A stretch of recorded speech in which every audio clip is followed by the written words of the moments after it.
I'm Danielle, 46 female. For over 2 decades, my life was a carefully curated exhibit designed by my husband, Mark, and put on display for the world to admire.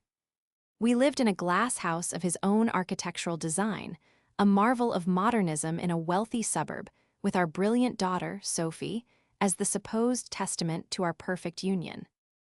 I was a librarian, a profession Mark found quaintly appropriate, quiet, orderly, and requiring no spotlight that might compete with his own. But that carefully constructed world was about to be shattered by the one thing Mark's designs could never account for: the truth. This is the story of how a single, brutal act of violence in front of his adoring family exposed a rot that went deeper than I could have ever imagined, and how the quietest person in the room, my daughter, orchestrated a reckoning that dismantled his empire piece by piece. Before this story unfolds, I'd love to connect with you. Please let me know in the comments where you're watching from and what time it is in your corner of the world. It's amazing to see how far these stories can travel. Life with Mark was like living inside a snow globe. From the outside, it was picturesque, serene, and perfectly composed. He was Mark, the celebrated architect, a man who built monuments of glass and steel that graced the covers of magazines. Our home, his signature creation, was a testament to his genius. It had floor-to-ceiling windows, minimalist furniture chosen by him, and art pieces acquired on trips he planned. Every surface was pristine, every angle calculated for maximum aesthetic impact. But living inside a snow globe means you're perpetually on display, and the air eventually grows stale. The gilded cage, no matter how beautiful, is still a cage. My role in this exhibit was that of the supportive, elegant wife. I hosted his dinner parties, remembered the names of his clients' children, and dressed in the muted, classic styles he preferred. "You're a classic, Danny," he'd say, a statement that sounded like a compliment but felt like a constraint. A classic is something to be admired, but rarely touched or changed. His control wasn't overt, not at first. It was a slow, creeping ivy of suggestions and preferences that eventually covered everything. It was in the way he'd rearrange the decorative soaps in the guest bathroom after I'd placed them. It was in his habit of ordering for me at restaurants, smiling charmingly at the waiter and saying, "My wife will have the sea bass. She loves it," when in reality, I despised fish. It was in the joint bank account from which I was given a monthly allowance, a sum generous enough to prevent complaint but monitored closely enough to remind me who was in charge. He called it our money, but the password to the main investment portal was his alone. He managed our life like one of his projects, with a detailed blueprint, a firm budget, and an unshakable belief in his own vision. Any deviation was a flaw in the design, and the flaw was always me. His family was an extension of his world, a board of directors rubber-stamping his every decision. His mother, Helen, was a retired real estate agent who had sold countless properties on the back of her son's famous name. At 72, she was still sharp, impeccably dressed, and possessed a gaze that could appraise and dismiss you in the same breath. To Helen, I was the frame that held the portrait of her brilliant son. A necessary, but ultimately unremarkable, accessory. She spoke of Mark's accomplishments as if they were her own, and treated my career as a librarian as a sweet little hobby. Then there was his younger brother, Greg. At 48, Greg owned a luxury car dealership and modeled his entire persona after Mark. He was louder, brasher, but he echoed Mark's opinions, laughed loudest at his jokes, and treated his own wife with a similar brand of benevolent condescension. Greg saw Mark not just as a brother, but as a brand to align with. Their family gatherings were exercises in reinforcement.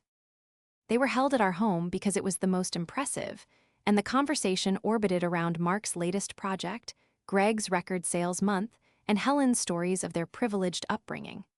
They were a self-contained ecosystem of mutual admiration, and I was the resident alien, tolerated as long as I smiled and nodded in all the right places. The only person who saw the cracks in the glass was our daughter, Sophie. From a young age, Sophie was different. Where Mark was performative, Sophie was observant. Where his family was loud, she was quiet. She inherited my love for books but paired it with a startlingly logical and technologically adept mind. Now 20 and studying cybersecurity at a top university, she moved through our pristine house like a ghost, her earbuds in, her laptop always humming. Mark was proud of her intelligence, but he was also baffled by it. He couldn't mold her. He'd try to lecture her on world affairs. And she'd calmly counter his arguments with verifiable data she'd pull up on her phone in seconds. He'd boast about his new smart home security system, and she'd quietly point out a vulnerability in its code. Her silence was not one of submission, but of analysis. I'd catch her watching Mark, her expression unreadable, as he held court at the dinner table. She saw the way his smile never quite reached his eyes when he looked at me. She noticed how he'd cut me off mid-sentence with a patronizing pat on the hand. We never spoke of it directly, but we had an unspoken alliance. In the quiet moments, when we'd sit together in the library, my one sanctuary in the house, a single look would pass between us that said more than words ever could. It said, "I see it too." That bond was my anchor in the sterile perfection of Mark's world. As the date for the annual family dinner approached, a familiar sense of dread began to settle in my stomach. It was Mark's birthday celebration, the highest of high holidays in his family's calendar. It meant a full day of performance. The perfect meal, the perfect smile, the perfect adoring gaze as he regaled everyone with his triumphs. This year, he had just won a major architectural award, and the level of insufferable ego I would have to endure was almost unthinkable. I found myself lingering longer at the library after work, seeking refuge in the comforting silence of the stacks. But I couldn't hide forever. The dinner was unavoidable. The guests were coming. And deep down, a part of me felt a strange premonition, a feeling that the carefully constructed glass walls of our gilded cage were about to develop a hairline fracture. The evening of the dinner party arrived, cloaked in a deceptive calm. The house was immaculate, smelling of roasted rosemary chicken and expensive floral arrangements. Mark, dressed in a tailored charcoal suit, moved through the open-plan living space with the smug satisfaction of a king surveying his realm. He adjusted a painting by a fraction of an inch, straightened a fork on the perfectly set dining table, and complimented me on the meal with a tone that suggested he was complimenting his own excellent taste in having chosen me to prepare it. Helen and Greg arrived together, bearing gifts that were essentially shrines to Mark: a ridiculously expensive bottle of scotch and a framed article about his latest award. The performance had begun. The early part of the dinner was standard fare. The conversation was a monologue delivered by Mark, with occasional supporting dialogue from Helen and Greg. I listened to the story of his award-winning design for the new City Art Museum for what felt like the 100th time. He spoke of his vision, his struggle with the mediocrity of the zoning board, and his ultimate triumph. Helen sighed with maternal pride, while Greg chimed in with, "That's my brother, the genius." I smiled, refilled wine glasses, and played my part. Sophie was unusually quiet, even for her.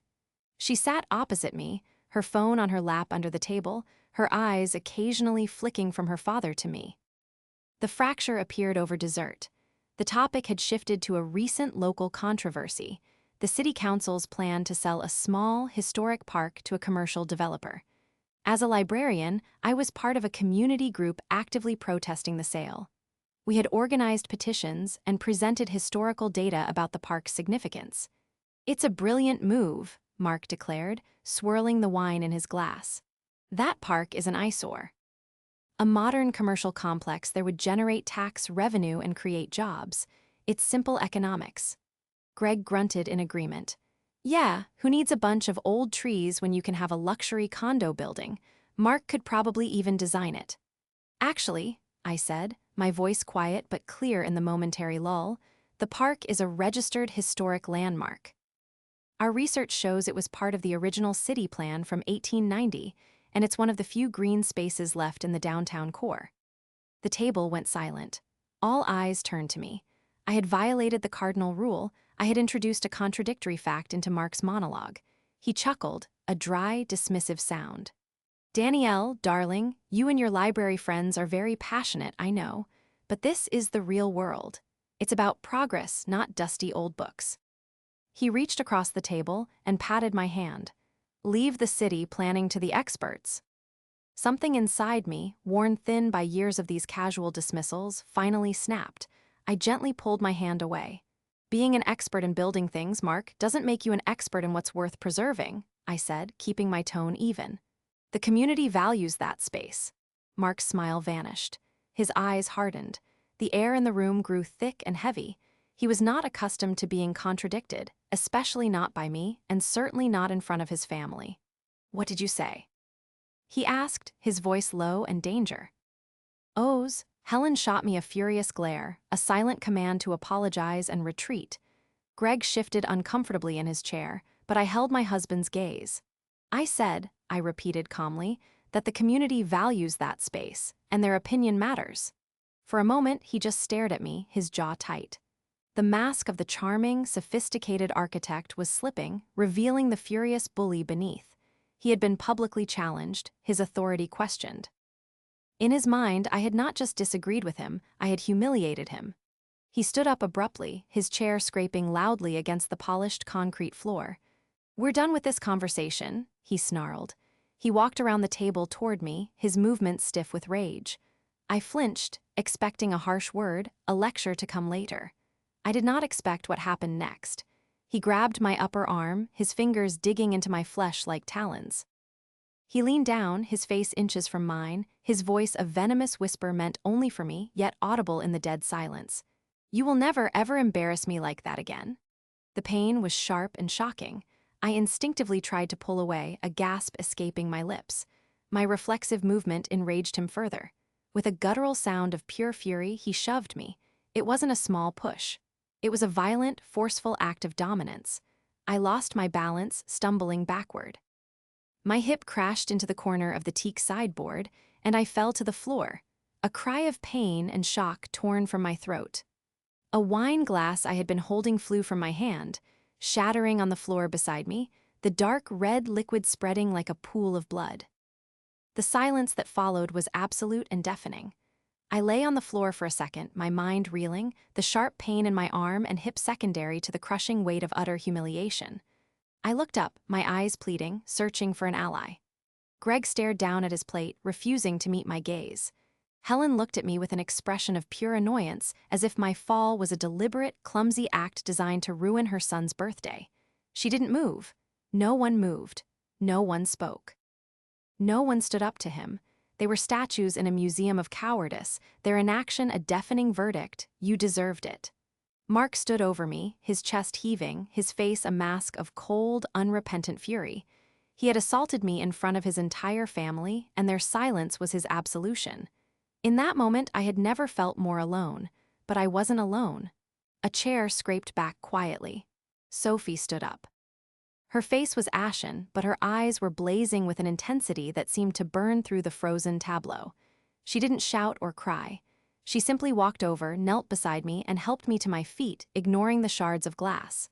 Her touch was steady and firm. She looked from my face to Mark, then swept her gaze over Helen and Greg, her contempt a palpable force. Then she turned back to me. "We're done here," she said, her voice shaking with controlled rage.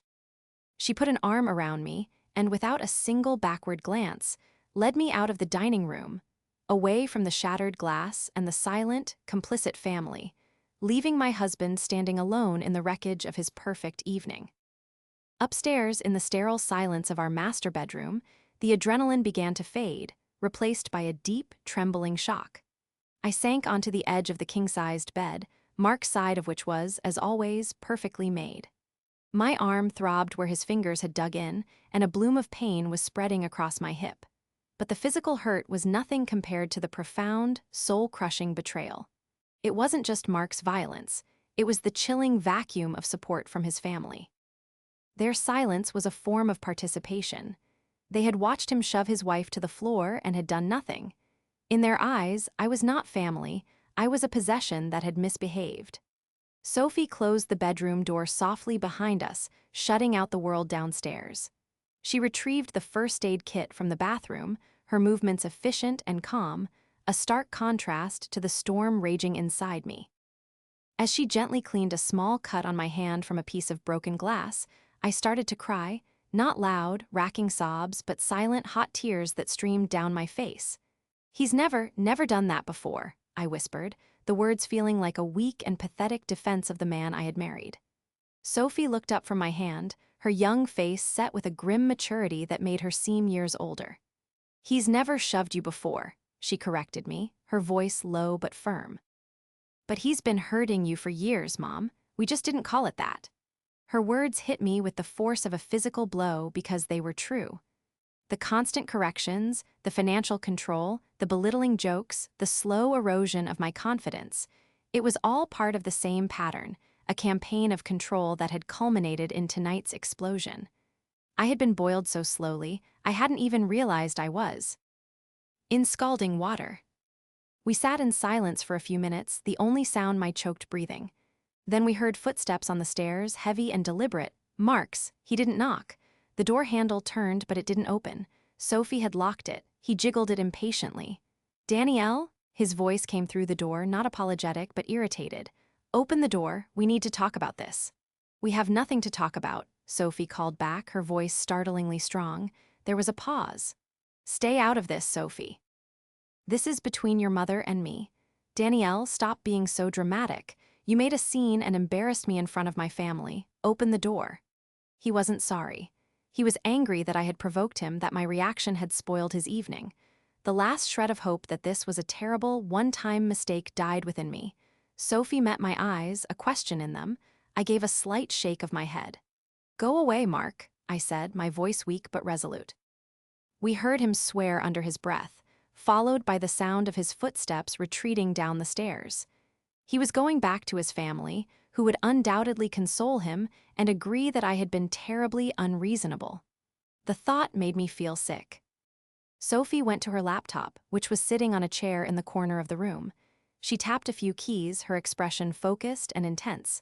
"Mom," she began, turning to face me, "I haven't been honest with you about something. I should have told you before, but I didn't know what to do. I didn't know if it was my place." She took a deep breath. "For the last year, I've been monitoring Dad's network activity." I stared at her, confused. "Monitoring? You mean like spying on him?" "Not exactly," she explained, choosing her words carefully. "My cybersecurity ethics professor talks a lot about threat modeling. You identify potential vulnerabilities in a system. I started seeing Dad as a potential threat. He's so secretive with his finances, so controlling with his technology. He has encrypted everything, even his calendar. It felt excessive. It felt like he was hiding something." She looked down at her hands. "I was worried he was hiding money from you, or maybe having an affair. So 6 months ago, I set up a network sniffer on our home router. It's not illegal on a network you live on. It's passive. It doesn't break into his devices, it just analyzes the data packets that flow through our Wi-Fi. I programmed it to flag and capture specific things, encrypted file transfers to unusual IP addresses, keywords related to offshore banking, hidden asset declarations, things like that. It's been collecting data in a secure, encrypted folder." I was speechless. My quiet, bookish daughter had been running a covert surveillance operation in our own home. "Sophie, why didn't you tell me?" "Because I didn't have anything concrete," she said, her voice filled with frustration. "It was just a collection of encrypted files and code fragments. I couldn't decrypt them without his passwords, and I wasn't going to illegally hack his computer. I just had a feeling. It was a loaded gun, but I couldn't prove it, until tonight." Her eyes, which had been filled with a fiery anger moments before, now held a cold, hard resolve. Tonight wasn't just him being a bully. It was him showing us who he really is, and it means we're justified in fighting back. He thinks he's untouchable. He thinks we're weak. She turned her laptop toward me. On the screen was a single, password-protected folder labeled Contingency. "I managed to capture his master password for his cloud storage a few weeks ago using a keylogger I embedded in a software update for the family's shared printer. He uses the same password for everything because he's arrogant and thinks no one is smart enough to catch him. I think whatever he's hiding is in here. After what he did tonight, I think we have the right to look." A wave of fear washed over me. This was a line I had never considered crossing.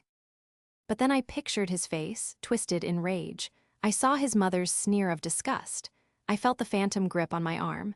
My fear was quickly being replaced by a different emotion, a cold, clarifying anger. My daughter had not been a passive observer, she had been a sentinel. She had seen the threat long before I was willing to admit it existed, and she had quietly armed herself. The quiet observer had a secret weapon, and she was offering it to me. I looked at Sophie, my brilliant, protective daughter. She was giving me a choice: remain the victim in the cage, or pick up the key she was handing me and find out just how deep the rot went. "Okay," I whispered, my voice trembling but firm. "Open it." Sophie typed the long, complex password into the prompt. It was, ironically, the name of the first building he ever designed, a monument to his own ego. The contingency folder unlocked, revealing a neatly organized series of subfolders. It was immediately clear that this was not work of a disorganized mind. It was the meticulously curated evidence of a double life. We huddled together in front of the laptop, the screen's glow illuminating our faces in the dim light of the bedroom, a pair of co-conspirators about to unearth secrets buried just beneath the polished floors of our home. Sophie navigated the files with the precision of a surgeon. "He's clever," she murmured, more with academic appreciation than admiration. "He used steganography to hide text files within image files of his architectural blueprints, and he's been routing his communications through a series of encrypted proxies. But he got sloppy. He kept the originals in one place, like a trophy room." The first folder was labeled Finances. It was a rabbit hole of shell corporations, offshore accounts, and fraudulent invoices. For years, Mark had been systematically overbilling his corporate clients for materials and labor. He had set up a consulting firm, registered in Delaware under a different name, and was paying that firm enormous fees from his project budgets. That firm, of course, was his own. The money was then funneled into an account in the Cayman Islands. The lavish vacations, the expensive cars, the art collection, they weren't the fruits of his genius. They were the proceeds of methodical, high-level fraud. I saw statements showing a balance that was nearly 10 times what he had ever declared on our joint tax returns. My allowance was a pittance, a crumb from a banquet he had been enjoying in secret. He hadn't just been controlling our finances, he had been actively stealing from our shared future. The betrayal was so profound, it left me breathless. The next folder, labeled Projects, was even more devastating in a different way. It contained draft files, emails, and internal memos related to the museum project that had won him his recent award. As Sophie opened the files, I saw the initial design concepts, but they weren't Mark's. The digital signature on the early CAD files belonged to a junior architect at his firm, a talented young man named Ben Carter. I remembered Ben. He had come to our house for a Christmas party 2 years ago, looking nervous and full of admiration for Mark. The folder contained a timeline of emails. Ben would send Mark his innovative designs, and Mark would reply with dismissive comments, calling them unworkable or amateurish. Weeks later, Mark would present a slightly modified version of Ben's design to the clients as his own. The final, award-winning concept was almost identical to Ben's original submission.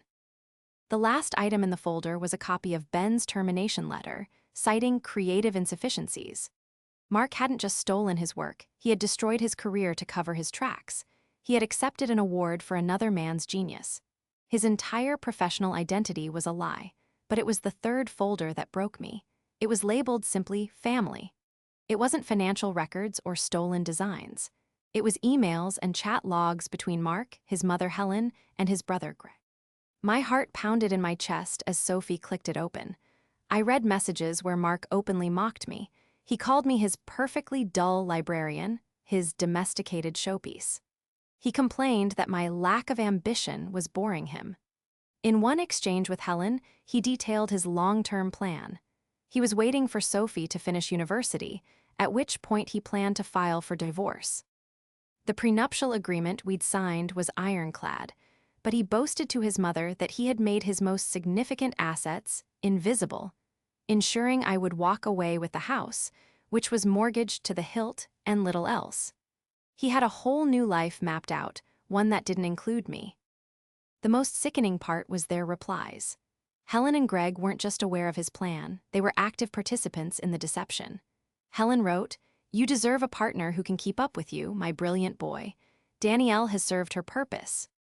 Greg had joked about setting Mark up with a real firecracker once he was free. They had sat at my dinner table, eaten my food, and smiled to my face, all while knowing that my husband was planning to discard me like a piece of outdated furniture.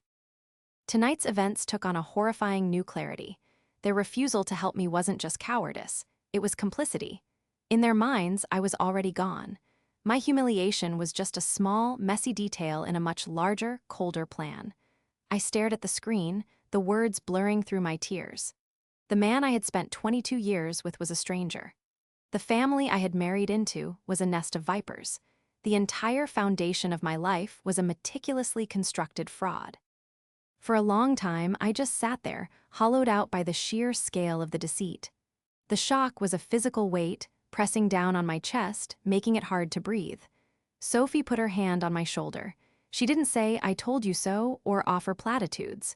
She just sat with me in the ruins.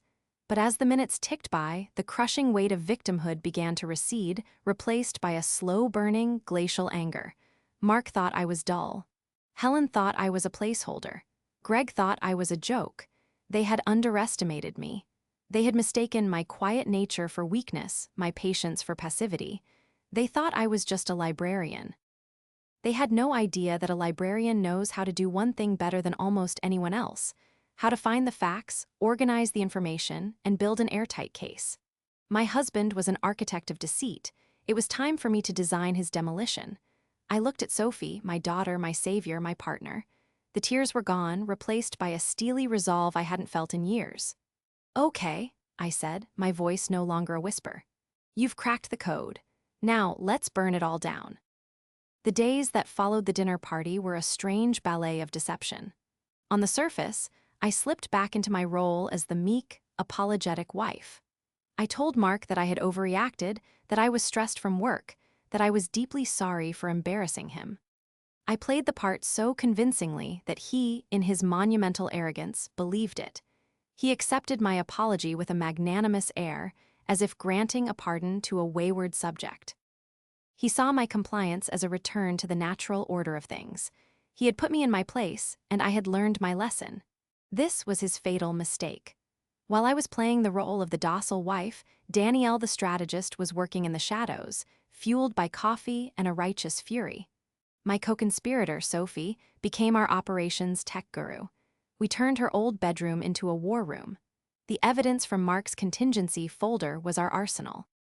Sophie meticulously organized every file, creating redundant backups on encrypted thumb drives. She compiled the data into clear, concise, and utterly damning portfolios, each tailored for a specific audience. We had Portfolio A, for the board of directors at Mark's firm, focusing on the stolen designs and professional misconduct of Ben Carter. Portfolio B, for the Internal Revenue Service, detailing the shell corporations and offshore accounts. And Portfolio C, for the best divorce attorney in the state, a comprehensive breakdown of his hidden assets and the conspiracy with his family to defraud me. My job was the fieldwork. I took a few days off from the library, telling Mark I needed time to reflect. Instead, I went to work. My first task was to find Ben Carter, the young architect whose career Mark had destroyed. My librarian skills kicked in. I used professional directories, social media, and alumni networks. I finally found him working for a small, obscure firm 2 towns over, his brilliant potential buried under the trauma of his betrayal. I contacted him under the guise of needing a consultation for a small library renovation project. We met in a quiet coffee shop far from our respective neighborhoods. He was cautious and visibly wounded, the spark of creative genius I remembered now dimmed by cynicism. I didn't waste time. I laid a single piece of evidence on the table between us, a printout of his original design next to Mark's award-winning blueprint. His eyes widened. The color drained from his face. "How did you get this?" he whispered. "My husband is very good at building things," I told him, "but he's careless about what he leaves behind." For the next hour, he told me his story, how Mark had mentored him, gained his trust, and then systematically stole his ideas before casting him aside. He had been too scared and too broke to fight a man with Mark's power and reputation. By the time we left the coffee shop, Ben Carter was no longer a victim. He was our star witness. Meanwhile, Sophie was laying the digital groundwork for our endgame. Mark was scheduled to be the keynote speaker at the annual National Architecture Guild Gala in 3 weeks. It was the biggest night of his professional year, where he would be officially presented with the Architect of the Year award in front of hundreds of his peers, clients, and industry press. His family would be there, beaming from the front table. It was the perfect stage for his public execution. Sophie's plan was audacious. She spent hours studying the gala's event management company, their IT infrastructure, and the software they used for their audio-visual presentations. Posing as a university student writing a paper on event technology, she managed to get a low-level IT technician on the phone, extracting key details about their network protocols and presentation software. With the information she gathered, she found a vulnerability, a tiny backdoor in the software that would allow her to hijack the presentation feed from a remote location. She would be our digital ghost in the machine. While she worked her magic, I made my own preparations. I met with a divorce lawyer, a woman known for her sharp mind and take-no-prize. Nur's approach. I didn't tell her the full extent of our plan, but I presented her with Portfolio C. She read through the financial documents in stunned silence. When she was done, she looked up at me, a slow, predatory smile spreading across her face. "Mrs. Last Name," she said, "we are going to financially dismantle your husband." The weeks leading up to the gala were the most surreal of my life. I played the part of the devoted wife with an Oscar-worthy performance. I helped Mark choose his tuxedo. I listened to him practice his acceptance speech, a nauseating ode to integrity and vision. He was so blinded by his own brilliance and my apparent submission that he never saw the trap being built around him. He was an architect, but he failed to see the flaws in his own foundation. He thought he was designing his coronation. He had no idea he was attending his own demolition. On the day of the gala, I sent the anonymous packages. Portfolio A went by messenger to the chairman of the board at Mark's firm, marked to be opened at 9:00 p.m. Portfolio B, a much thicker package, went to the IRS's Criminal Investigation Division. The final piece was a simple email Ben Carter sent to the Architecture Guild's Ethics Committee, formally lodging a complaint against Mark, with the initial designs attached. All the fuses were lit. All that was left was the main event. That evening, as I fastened a diamond necklace around my neck, a gift from Mark from a time I thought he loved me, I looked at my reflection. The timid, accommodating woman I had been was gone. In her place was someone I barely recognized, a woman calm, focused, and utterly resolute. Mark came up behind me, adjusting his bow tie. "You look beautiful, Danny," he said, smiling at our reflection. "Tonight is going to be perfect." "Yes," I said, meeting his eyes in the mirror. "I have a feeling it's a night no one will ever forget." The ballroom was a sea of black ties and glittering gowns. The air hummed with the self-important chatter of the city's architectural elite. At the center of it all was Table 1, where my husband, Mark, held court. He was incandescent with triumph, shaking hands, accepting congratulations, and soaking in the adulation like a dying plant soaking in water. Helen and Greg sat beside him, their faces glowing with reflected glory. They looked at me with a sort of pitying condescension, the dutiful wife who had finally learned her place. I smiled back, a serene, placid smile that revealed nothing and concealed everything. I felt strangely calm, like the eye of a hurricane. The chaos was all around me, but inside I was perfectly still. Sophie was miles away, tucked into a booth at a 24-hour diner with her laptop, a secure VPN, and a direct line to the gala's compromised AV system. She was our invisible angel of vengeance. The dinner service dragged on, filled with endless speeches praising the guild's sponsors. Mark was practically vibrating with impatience, eager for his moment in the spotlight. Finally, the president of the guild stepped to the podium. After a fawning introduction that listed Mark's many stolen achievements, he called him to the stage to accept the Architect of the Year award and deliver his keynote address. The room erupted in applause. Mark stood, kissed my cheek with theatrical affection, and strode to the stage, a conquering hero. He accepted the heavy, gold-plated trophy, holding it aloft for the crowd. "Thank you," he began, his voice smooth and confident, projecting to every corner of the vast ballroom. "To be recognized by my peers is the highest honor. But as any architect knows, a great structure is never built alone." He paused for effect, his eyes finding me in the audience. I could not have done any of this without the unwavering support of my family, especially my wonderful wife, Danielle. She is the foundation upon which I have built my life. A smattering of polite awes rippled through the audience. Helen dabbed at a dry eye. I simply watched him, my expression a perfect mask of wifely devotion. He launched into his speech, a self-aggrandizing ramble about vision, integrity, and the enduring power of beautiful design. Behind him, on the enormous projector screen, was the title slide, "Integrity in Design, a Vision for the Future," with his name in huge letters underneath. He spoke for 10 minutes, his ego filling the room. Then he reached the climax of his speech. "And so, as I look to the future, I want to share with you a glimpse of what's next." He pressed the button on the wireless remote to advance to the next slide, which was supposed to be a rendering of his next big project. But that's not what appeared. The screen went black for a second, and then a new title slide faded in stark, simple white text on a black background. "A case study in deceit, the architecture of a lie." A confused murmur rippled through the ballroom. Mark froze, his smile faltering. He stared at the screen, N at the remote in his hand, clicking it frantically. But he was no longer in control. The presentation was now in Sophie's hands. The next slide appeared. It was a side-by-side comparison. On the left was Ben Carter's initial, dated design for the art museum. On the right was Mark's award-winning blueprint. The similarities were undeniable, the theft laid bare for hundreds of his colleagues to see. Mark's face went white. He stammered into the microphone, "There seems to be a technical glitch." But the slideshow continued, relentless. The next slide was an email from Mark to his lawyer with the subject line "Asset Invisibility," detailing his plan to hide money in offshore accounts before the divorce. Gasps rippled through the audience. At our table, Helen's face was a mask of horror. Greg looked like he was going to be physically ill. The next slide was a simplified flowchart, beautifully designed by Sophie, showing the path of money from his clients, through his shell corporation, and into the Cayman Islands account.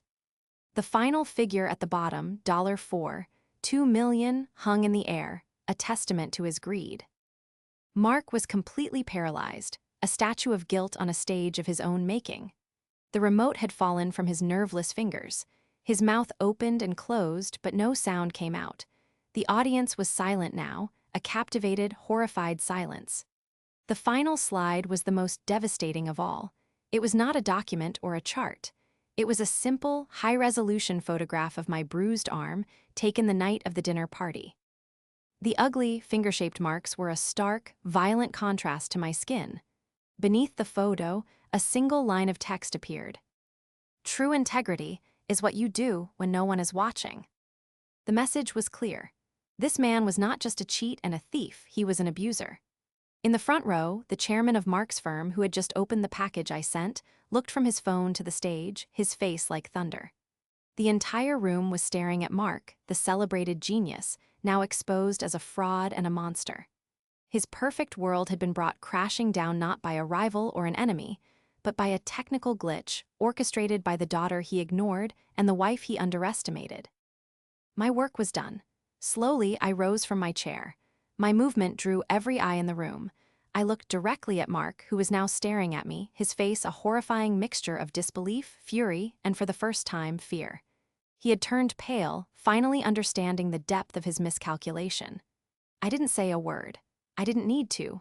I simply held his gaze for a long moment, letting him see the end of his world in my eyes. Then I turned and walked calmly out of the ballroom, the silence breaking behind me as a storm of shocked, angry voices erupted. I didn't look back. I walked out of the gilded ballroom and into the cool night air, taking my first breath of free air. I didn't wait to see the chaos erupt. I didn't need to witness the final, messy collapse. The demolition was complete. All I had to do was walk away from the rubble.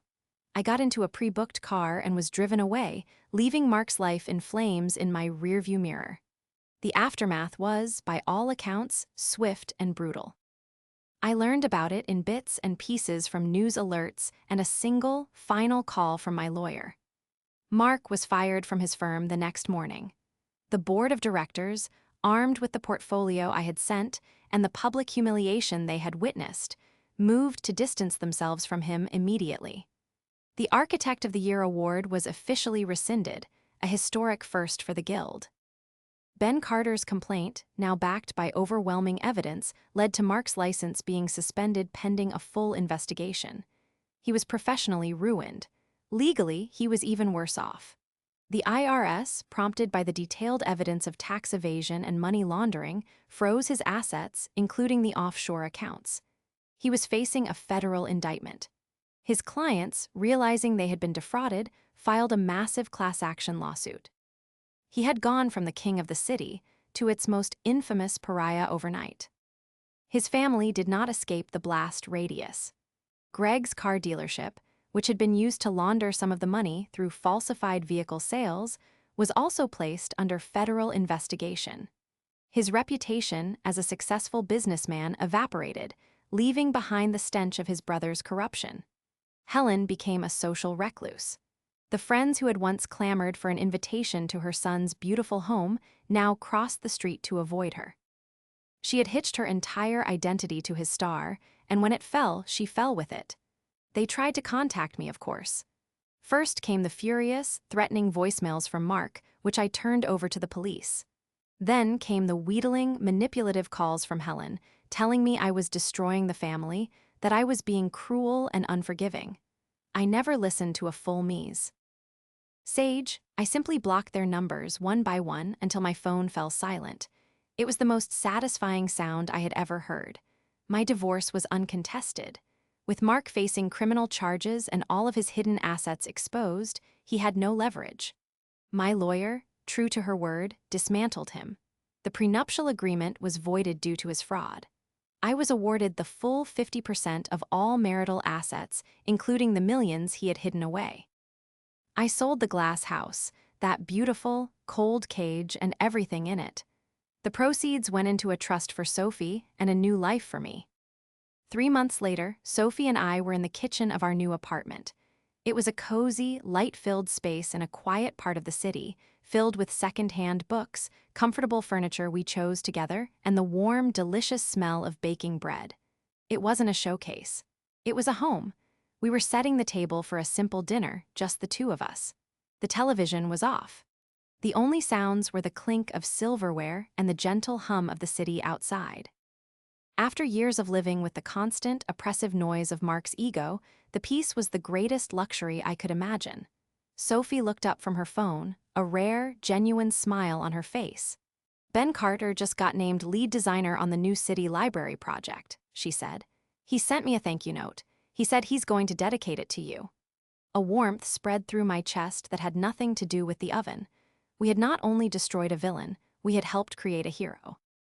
I looked at my daughter, this incredible young woman who had seen my pain when I couldn't see it myself, who had used her unique brilliance not for revenge, but for justice. She hadn't just given me the evidence to fight back, she had given me the courage to do so.